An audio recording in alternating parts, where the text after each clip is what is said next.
Hello guys, atin na-solve na natin yung solve na natin yung problema ng sniper ko. Ito lang naman yung issue niya. Ito, nakikita niya yan. Lumuwag yung pinaka niya, thread. Ayan Ayan Kaya minsan nagloloko yung ating shifter. Pumapasok siya pero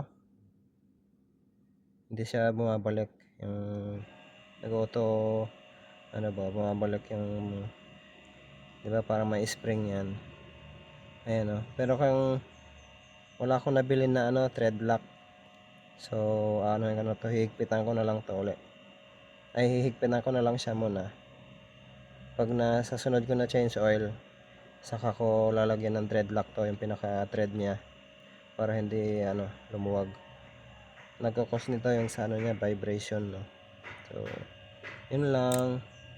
Mamaya update ko kayo kung anong naging kung okay na siya.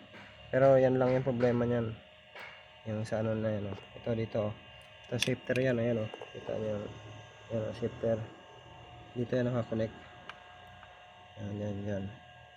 yan yung nag-ano ng gear, 1, 2, 3, 4, 5 ganun. Ayan Thanks.